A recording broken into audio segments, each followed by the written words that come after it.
the most powerful natural substance known to science. A single teaspoon could, in theory, kill 10 million people.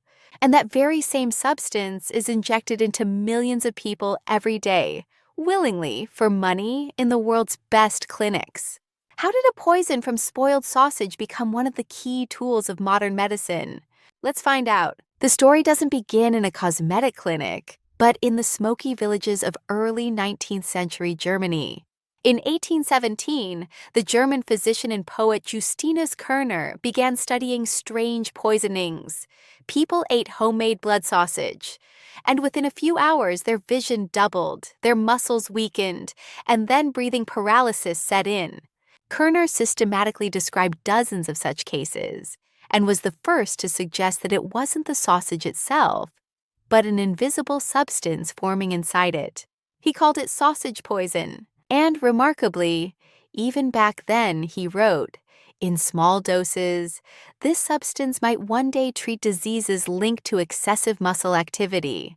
A 19th century doctor literally predicted the therapeutic future of this poison a century and a half before it arrived. The answer came in 1895.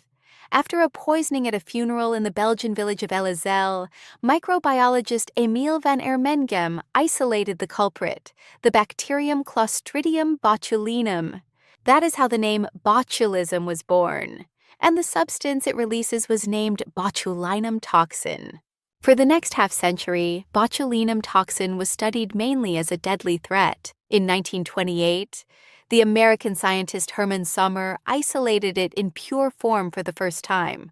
And in 1946, biochemist Edward Shantz perfected the purification and obtained the toxin in crystalline form, a method that became the basis for every drug to come. Along the way, at the height of the Second World War, the U.S. Army really did study botulinum toxin as part of defense programs.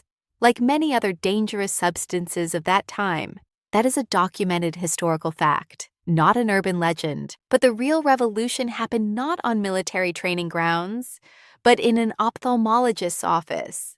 In the early 1970s, ophthalmologist Alan Scott, together with that same Edward Shantz, proposed using tiny doses of the purified toxin to treat strabismus. The idea is simple.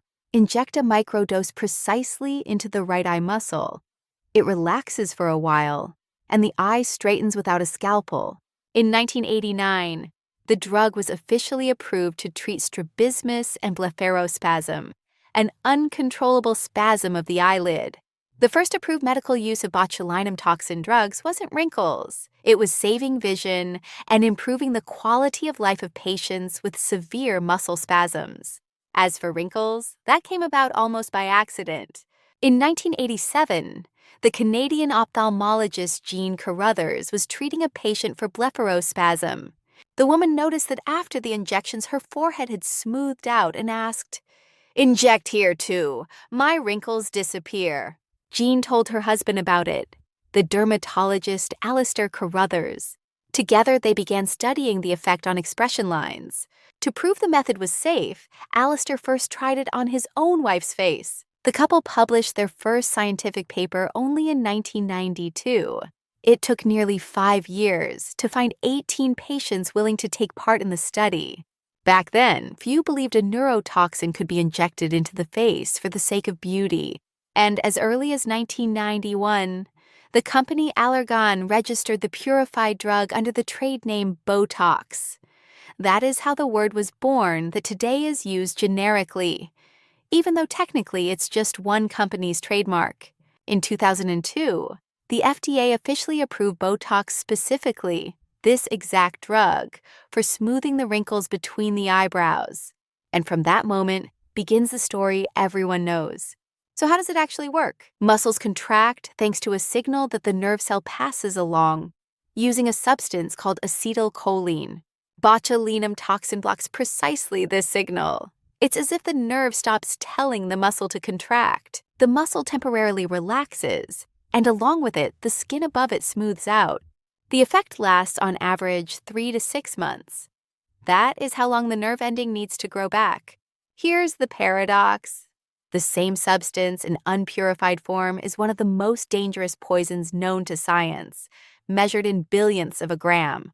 But the therapeutic dose is so small and so precisely calculated in standardized biological units that it becomes a safe medical tool, provided it is administered by a qualified doctor in a certified clinic.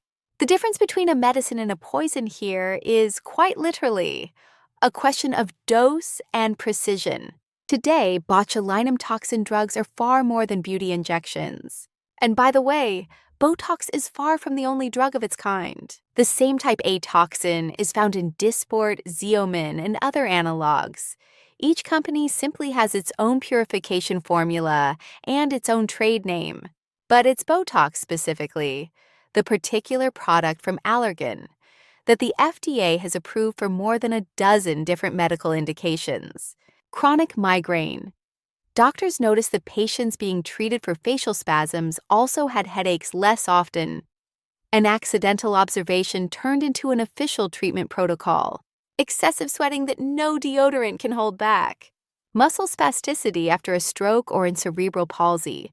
The drug helps the muscles relax and eases rehabilitation.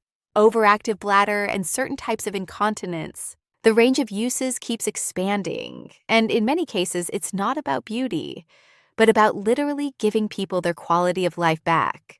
From the deadly poison of spoiled sausage to one of the most studied drugs in modern medicine, nearly 200 years have passed. It's a great example of how science can find benefit even in something nature designed as a weapon.